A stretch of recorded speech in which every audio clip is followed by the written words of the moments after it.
ಎಲ್ಲ ಪ್ರೇಕ್ಷಕರಿಗೆ ಅಶೋಕ್ ಶರ್ಮಾ ಗುರೂಜಿ ಮಾಡುವಂತಹ ನಮಸ್ಕಾರಗಳು. ಈಗ ಆಗಸ್ಟ್ ತಿಂಗಳ ಒಂದು ಮಾಸ ಭವಿಷ್ಯ ಹೇಗಿದೆ ಅನ್ನೋದರ ಕಡೆಗೆ ಎಲ್ಲ ರಾಶಿಗಳ ಬಗ್ಗೆ ಗಮನ ಹರಿಸೋಣ. ಓಂ ಅರುಣಾಕಿರಣ ಜ್ವಾಲಯರಿಂತ ಸಾವಕಾಶಿ ವಿತಪ್ತಿ ಜಪಪಡಿ ಪುಸ್ತಕ ವೈದ್ಯಸ್ಥ ಇತರ ವರ್ಕರಾಧ್ಯ ಪಲ್ಲಕಲ್ಲಾರ ಸಂಸ್ಥಾನ ವ್ಯವಸ್ಥೋ ಹೃದಯ ಬಾಲ್ನಿತ್ಯ ಕಲ್ಯಾಣಶೀಲ ಬಾಲಾತ್ ತ್ರಿಪುರ ಸುಂದರ್ಯೇ ನಮಃ. ಸ್ವಾತ್ಮಾರಾಮಂ ನಿಜಾನಂದಂ ಶೋಕಮೋಹ ವಿಭರ್ಜಿತಂ ಸ್ಮರಾಮಿ ಮನಸಾಂತ್ಯಂ ಶ್ರೀ ವೆಂಕಟಾಚಲ ದೇಶಿಕಂ. ನೋಡಿ, ಒಂದು ವಿಷಯ ಗಮನದಲ್ಲಿರಬೇಕು.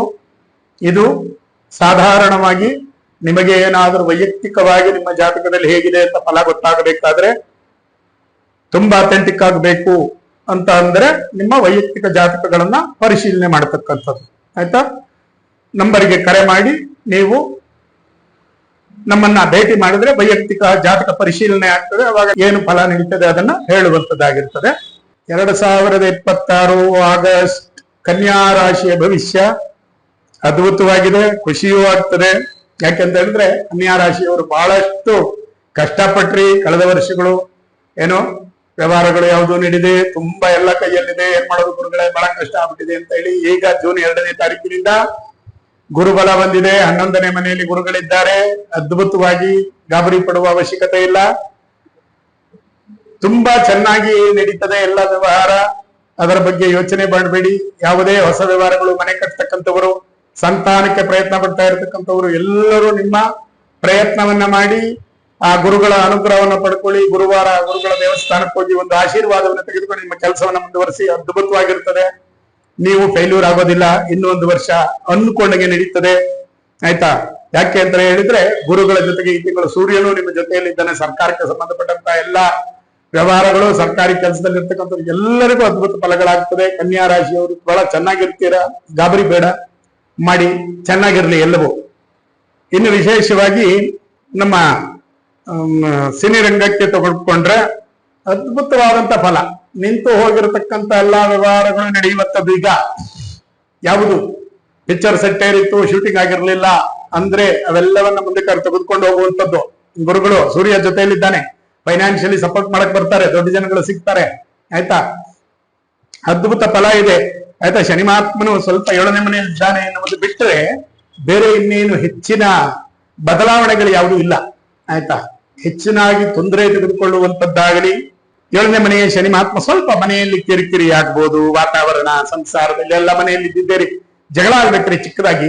ಇಲ್ಲ ಅಂತಂದ್ರೆ ಏನೂ ಇಲ್ಲ ಅಂತ ಹೇಳಿದ್ರೆ ಅಲ್ಲಿ ಬಹಳ ಸಮಸ್ಯೆ ಆಗ್ತದೆ. ಚಿಕ್ಕದು ಪುಟ್ಟದು ಚಕಮಕಿಗಳು ನಡೀತಾ ಇರ್ಬೇಕು. ಅವಾಗಲೇ ಸಂಸಾರಕ್ಕೆ ಒಂದು ಬೆಲೆ. ಆಯ್ತಾ? ಹಾಗಾಗಿ ಚಿತ್ರರಂಗದವರು ಬಹಳ ಅದ್ಭುತವಾದ ಸಾಧನೆ ಆಗ್ತದೆ. ಅನ್ಕೊಂಡಂಗೆ ನಿಮ್ಮ ಎಲ್ಲ ವ್ಯವಹಾರಗಳು ನಡೀತೇವೆ. ಫೈನಾನ್ಷಿಯಲಿ ಚೆನ್ನಾಗಿರ್ತೀರಾ. ಗಾಬರಿ ಆಗ್ಬೇಡಿ.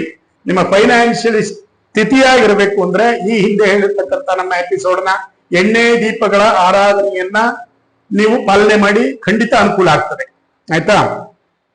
ಇನ್ನು ನಮ್ಮ ರಾಜಕೀಯ ರಂಗ, ರಾಜಕೀಯಕ್ಕೆ ತೆಗೆದುಕೊಂಡ್ರೆ ಬಹಳ ವಿಶೇಷವಾಗಿ ಹೇಳೋದೇ ಬೇಕಾಗಿಲ್ಲ. 11ನೇ ಮನೆಯಲ್ಲಿ ಸೂರ್ಯ ಗುರು ಅಂದ್ರೆ ಸುಪ್ರೀಂ ಅಥಾರಿಟಿ. 11th house. ಏನು ಬೇಕಾದರೂ ನಡೀತದೆ. ಅನ್ಕೊಂಡಿದ್ದು ಸಿದ್ಧಿ ಆಗತ್ತೆ. ಫೇಲ್ಯೂರ್ ಆಗಲ್ಲ. ಆಯ್ತಾ? ಮಾತಿಗೆ ಅಂತ ಒಂದು ದೃಢತೆ, ಮಾತಾಡುವಾಗ ಆ ಒಂದು ಹೇಳ್ತಾರಲ್ಲ ಗತ್ತು ಅಂತ ಹೇಳಿ, ಆ ಗತ್ತು, ಅನ್ಕೊಂಡಿದ್ದು ಎಲ್ಲವೂ ನಡೀತಕ್ಕಂಥದ್ದು ಅದ್ಭುತವಾಗಿದೆ. ಗಾಬರಿ ಆಗೋದು ಬೇಡ. ಎಲ್ಲವೂ ಚೆನ್ನಾಗಿದೆ. ಆದರೆ ಭಗವಂತನ ಅನುಗ್ರಹಕ್ಕೋಸ್ಕರವಾಗಿ ನಿರಂತರವಾಗಿ ಗುರು ಆರಾಧನೆ, ಭಾನುವಾರ ದಿನ ಸೂರ್ಯ ದೇವರಿಗೆ ಯಾವ ರೀತಿಯಾಗಿ ಆರಾಧನೆ ಮಾಡ್ತಿರೋದು ನಿಮಗೆ ಬಿಟ್ಟಿದ್ದು. ಸೂರ್ಯನಿಗೆ ನಮಸ್ಕಾರವನ್ನು ಮಾಡ್ತಿರೋ, ಸೂರ್ಯ ಸ್ವರೂಪವಾಗಿರುತ್ತೆ ಈಶ್ವರನ ದೇವಸ್ಥಾನಕ್ಕೆ ದರ್ಶನವನ್ನು ಮಾಡ್ತಿರೋದು ನಿಮಗೆ ಬಿಟ್ಟಿದ್ದು. ಮಾಡಿಕೊಳ್ಳಿ, ತುಂಬಾ ಅದ್ಭುತವಾಗಿರ್ತದೆ. ಇನ್ನು ಕೃಷಿ ರಂಗದಲ್ಲಿ ಯಾವ ಗಾಬರಿಯೂ ಬೇಡ. ಗುರು ಸೂರ್ಯ ಇಬ್ಬರೂ ಜೊತೆಯಲ್ಲಿದ್ದಾರೆ. ನಿಮ್ಮನ್ನ ಮೇಲೆತ್ತುತ್ತಾರೆ. ಈಗ ಬಿದ್ದು ಇಷ್ಟು ದಿನ ಒದ್ದಾಡಿದಂತ ಜಾಗಕ್ಕೆ ಒಂದು ಫಲವನ್ನ ಕೊಡ್ತಕ್ಕಂಥದ್ದು, ನಿಮ್ಮ ಬೆಳೆ ಒಂದು ಸ್ಥಿತಿ ಆಗುವಂಥದ್ದು, ಭೂಮಿ ಫಲವತ್ತಾಗಿ ಬೆಳೆಯನ್ನ ಕೊಡ್ತಕ್ಕಂಥದ್ದು ಎಲ್ಲವೂ ನಡೀತದೆ. ಶನಿಯಿಂದ ಏನು ಹೆಚ್ಚಿನ ಕೆಟ್ಟ ಪರಿಣಾಮಗಳು ಯಾವುದೂ ಆಗೋದಿಲ್ಲ. ಗಾಬರಿ ಆಗ್ಬೇಡಿ. ಆಯ್ತಾ? ಎಲ್ಲವೂ ಸಾಧಾರಣವಾಗಿ ನಡ್ಕೊಂಡು ಹೋಗ್ತದೆ. ನೋಡಿ, ಮನಸ್ಸು ಯದ್ಭಾವಂ ತದ್ಭವತಿ. ನಾವ್ ಹೇಗೆ ಯೋಚನೆ ಮಾಡ್ತೀವಿ ಹಾಗೆ ನಡೀತದೆ. ತುಂಬಾ ತಲೆ ಕೆಡಿಸ್ಕೊಂಡು ಯೋಚನೆ ಮಾಡಬಾರ್ದು. ಪರಮಾತ್ಮನ ಮೇಲೆ ಭಾರವನ್ನ ಹಾಕಿ ಎಲ್ಲಾ ವ್ಯವಹಾರವನ್ನ ಮಾಡಿ ನಿಮ್ಮ ಕೃಷಿ ಚಟುವಟಿಕೆಗಳಲ್ಲಿ ಉತ್ತಮ ಫಲ ಸಿಗಲಿ. ಆ ಭೂಮಿ ತಾಯಿ ನಿಮಗೆ ಆಶೀರ್ವಾದವನ್ನು ಮಾಡಲಿ ಅಂತ ಈ ಮೂಲಕವಾಗಿ ಕೇಳ್ಕೊತೀನಿ. ಇನ್ನು ನಮ್ಮ ಶೈಕ್ಷಣಿಕ ರಂಗದಲ್ಲಿ ನಮ್ಮ ಮಕ್ಕಳಿಗೆ ವಿದ್ಯಾಭ್ಯಾಸ ಮಾಡತಕ್ಕಂಥವರಿಗೆ ಬಹಳ ವಿಶೇಷ.